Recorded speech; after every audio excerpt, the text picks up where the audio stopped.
Hey everyone, Hugo, and I've got Mr. Paul Clara here today, and we're doing something a little bit different. I want to introduce a new series that I'm calling Vine Group Origin Stories. And the intention of this series is to talk to our awesome team of agents and staff and find out about their journey to where they're at now with Vine Group. And we've got some amazing stories to tell. And I want to start with Paul. Paul, so welcome to the very exclusive Mystery Forest here. Thanks, Hugo. Thanks for coming out. Pleasure to be here. So Paul, you've got a pretty unique background, as a lot of our agents do, and a pretty humble background, where you started in an electronics shop. Back that We plug the place. Does the place still exist?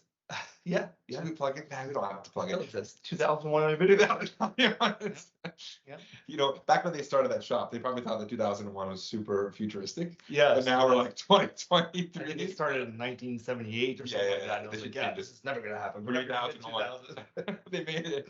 Well, there you go. So you started off in a, I guess it's a pretty boutique shop. I don't know if they have a lot of shops, a lot of stores. Yeah, they had about, I think, 3 locations at the time across Ontario. Yeah. So relatively decent sized electronics shop, but that's your background. Mm-hmm. And you were selling VCRs, you were selling whatever, Discmans, I don't really know. So tell me about that. What did that look like, and where were you at in your life, and what was your career thought at that moment? Yeah. I think my career plan, like many kids today, when they're 18 years old, they don't really know what they're going to do, and they just kind of jump into university or college. I kind of took a year off and decided I'm just going to get a job and make some money and give some thoughts to what I really wanted to do. I didn't want to just go to school for the sake of it. And then I started to realize that I was really good at sales, and I was really good with people, and started to do very well on that front, and just never left. Just started to make some really good money. So Would you say you were the top person? I was in the top 10, I think, for most of the time that I was there. Yeah. It's hard to sell electronics. Yeah, it is hard. It's not easy. Like anything else, I think you need to have, a lot of product knowledge. I think product knowledge is really product knowledge. That applies for anything that we do.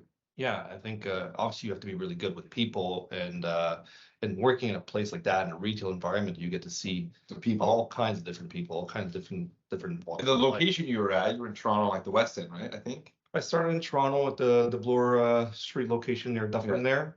On Pretty Taylor. diverse group of people. Yeah, and then I went to Dundas, which is in Mississauga, and then moved on to their flagship location, Harlan. I was there for 4 or 5 years. So, You had access to all kinds of different people. It wasn't just sort of one Mhm. demographic. So you had to interact with a lot of different people. And you now you're doing mortgages, very different worlds. So how did that happen? How did you go from that, sales environment of, dealing with electronics all the way to this world of banking and mortgages and things like that? yeah, it was all Dave's fault, really. Dave, we're talking about Dave Gonzalez, one of the partners. Yeah. Me and Dave were friends for a long time, since high school, and at some point he bought a TV off me, and I guess he liked my service. He was like, "Man, I think this guy could actually be in front of people and give advice on mortgages." And I was like, "Really?" I'm like, "I don't know anything about mortgages." He's like, "Well, you can learn the product, and you have the people skills, so I think you can do well." So it took me some time to wrap my head around. It took me about 2 years. Different business. Yeah, I actually didn't want to do it at the beginning. I was like, not sure I can do this. And it took me 2 years to really consider it. It was a 100% commission job, as you know, so it's not like you can just leave a retail job where you had Were you married at the time or had kids or anything? I was, yeah. Oh, you were. So that's a pretty big decision. Yeah. So I had an established salary and commission, like any other job. You were like you're comfortable, right? Comfortable, yeah. So you don't just want to leave. And how old were you at that time? This was in 2008 when I left, so I'm 46 now. So do the math. Yeah, I was like in my 30s. Okay. Early 30s. And at that point, had you already decided this is a pretty cushy job? I'm pretty good at it. I enjoy it. I get good money. Did you think that at that point you're probably just going to ride that for a little while, or did you have any plans to do something else? No, I did have plans to do something else. I wanted to leave. I was doing really well where I was. I think I had plateaued. I don't think I could make any more money where I was. And that kind of had my mind thinking already, I need to do something different else. Because I realized that I was good in sales, I was good with people, so I wanted to find something that I could, find the new plateau. So, got it. Yeah. So Dave reached out. I think he was, using services. You realized that you can transfer all this stuff over to mortgages, and then you just started at a bank, right? One of the big banks. Yeah, so I started RBC back in 2008. Worked there for about 13 years. RBC had their Legend. If you're in the Toronto subway system, even now, Paul's face. Even before I became a broker, I was at the bank. I was at Scotiabank and BMO. Every time I took the subway, I felt like I already knew Paul, even though I had never met him, because his face was all over the steps, on the billboards, on the streetcars, all over the place. So you had a really successful career at RBC. Well, if you're going to invest in something, the best place is to invest in yourself, right? Yeah, So exactly. that's what I did. I felt like if I was going to give this a real shot, I had to spend some money on advertising, marketing, all that stuff. So I did that in a really big way. I started to advertise in the subways and streetcars, magazines, and all that stuff. So I really put some money into it. At what point from the transition? Sorry, the lights keep blowing off. I'm going to mess up this video. At what point in the transition from the 2001 to becoming a mortgage specialist, where you started to feel good about the decision? Was it immediately? Was it a year or two in? Like, at what point did you feel like this was a good decision? I'm making a little bit more money, perhaps I'm happier, whatever. There's more potential. Like, at what point did that make you feel good? Because you had a family, it sounds like. So that's scary. I think I felt good pretty quickly. I started to do well right away. It's funny because when I left, it was 2008. It was a credit crunch. Right? Yeah. So as soon as I left in April. It was literally right there. Everything just went downhill. Yeah. And I was like, man, the wrong move. Well, you know what though? Who's buying electronics? No, I actually went back to interview with Future Shop at the time because I was like, I don't know if this is the right thing. Good idea. And then I just started to do well right away because rates started to come down really quickly and people were, switching banks, and I just got there was opportunity. Right. So then you just rolled that out. So. And what's funny is like, so obviously you did that for quite a long time before you joined Vine Group, and Vine Group's got a very different ecosystem than the banks. What was the value to you? So again, on that next sort of chapter of your life, you were very successful at RBC, one of the top in the country. Why the move to go to the broker side, and like why join someone like Vine Group? Like, what was that you felt that you needed to take you to the next level? Yeah, again, I think it was a lot of the same feeling that I had when I was back in the retail space. It was, I kind of plateaued at RBC. I had done everything that I could have possibly have done there. Didn't really think that I could grow much more there. And I wanted to find a way to scale my business, Scale it, okay. And to have more time for my family. And Vine offered me that. Plug and play. Yeah. Yeah, we I left at the time with one of my partners, Charles, and we pretty much shopped every brokerage in known to man, and there was nothing like Vine. So when we got here, it was easy to make that decision. And here we are now. How long has it been now? 3 years? Almost 3 years now. 3 years. Yeah. Never looking back. Funny enough, I didn't want to come to Vine because of my relationship with Dave at the time. I was like, I didn't want to mix friendship, with business. Yeah. So we actually left him for last. Right. So met with Dave, and I got some advice from him. He's like, why don't you bring your partners in? Yeah. He's like, well, we're not going to try to sell you anything, but just come in. Yeah. Sure, not be closest, but Hey, yeah, this is really good decision that you guys came on. We're super happy you guys on, and hopefully it's giving you the opportunity to go to that unlimited, that limitless world that I think you may have been held back with. But it's a cool journey because I started in retail back when I was in university as well. I was working not far from where you were at Walmart, and I was also in electronics. Yeah. Probably making way less more money than you were because it wasn't like commission. And can you give us your line on your best line on VCRs? To see Walmart, hey man, I like Walmart. Walmart's a great shop. It's got everything you need, but there's a certain demographic at Walmart, and at the electronics, all I had to do was whatever the cheapest thing was, that's what people wanted. You were offering like all these fancy Japanese type electronics, state of the art. Mine was like whatever was like at one point I think we were selling for $29 DVD players and things like that. Yeah. And it was just like a pallet of them. like it was a cereal box. Like what do you want from this? $29. Yeah, I felt like people were making life decisions. Like, do you want the $29 DVD player or the $200 Sony? And then you give them all the differences, but at the end of the day, they don't care. They just want the cheap one. So I did feel that the training that I benefit from Walmart, I could say, is there was a massive diverse amount of people. You had a lot of people from all different income levels, from like that blue collar entry and maybe a little higher on the scale. So the conversations you had were very, very different, but it taught me to be a little bit of a chameleon. You have to change your conversations, your approach with different chameleon's people. the right word, yeah. That's kind of what I think I took out of that, because yeah, selling electronics was just whatever the cheapest thing was. That's kind of what ultimately they took.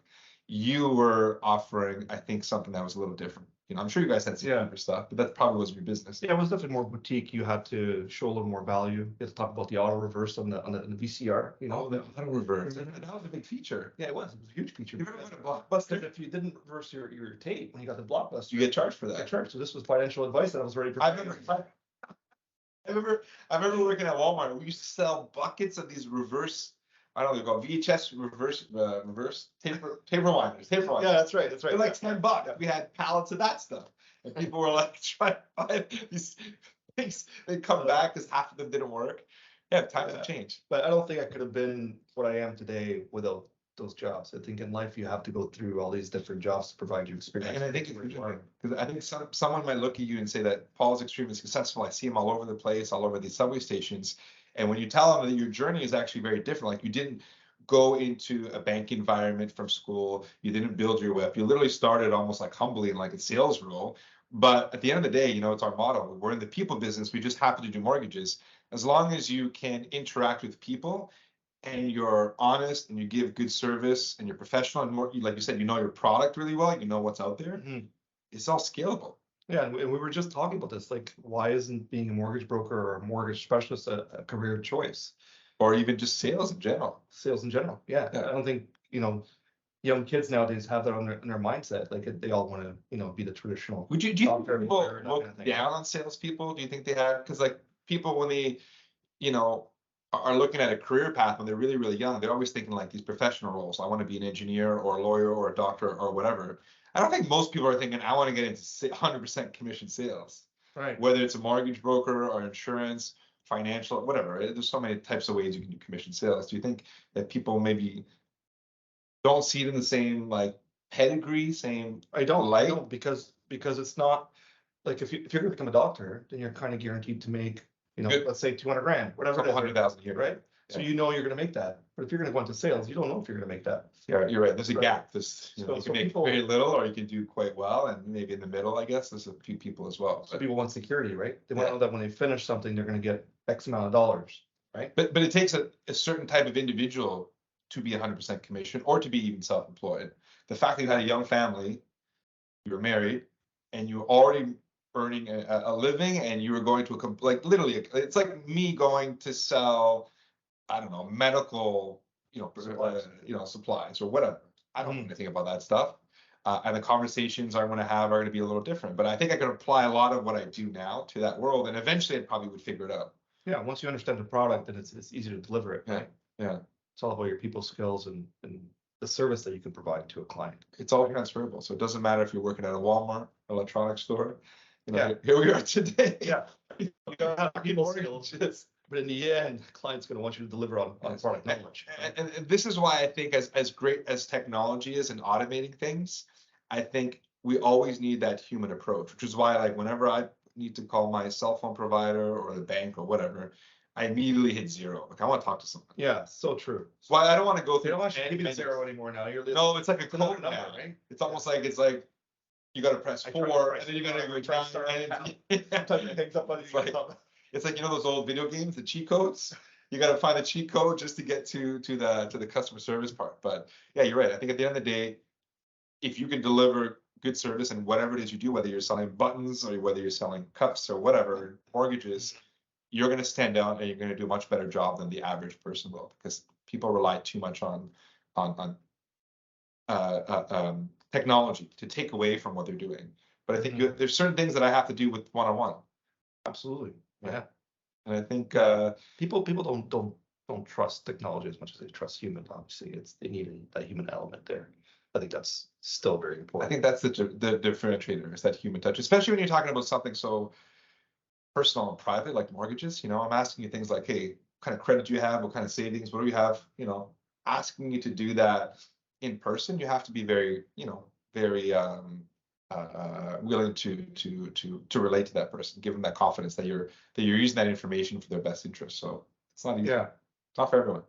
Yeah, it's just like when you plug in something on Google and you look for an answer, it's never really the answer that you're exactly looking for. There's like 10 different variations of answer, and you're still asking yourself. I think people also, when they're working with someone that they trust or that they feel comfortable with, they're more likely to take, you know, that advice and run with it. Versus if I was to Google search anything, you know, I could probably get a little direction on the response that I asked, but I almost like want someone's opinion to guide me, like to push me and say, yeah, this is the right thing to do, but you should do it because I've spoken to you. There's a little more authority with that human touch. Yeah, for sure. Good. Well, hey, Paul, what's next for you? What's the evolution? Are we going to see you on helicopters now, or maybe TV? Never know. TV? Hey, I feel like that would be a really good one. This is the start of it, right? This is hey, maybe we launched your TV career. I think I'm good. Yeah. Well, hey, you never know, man. You never know. No. Everyone, thanks for listening. Thanks for joining us. Thanks. We'll see you next time for a Vine Origins to talk about the next person on the amazing Vine Group team. Thanks, everyone. Cheers.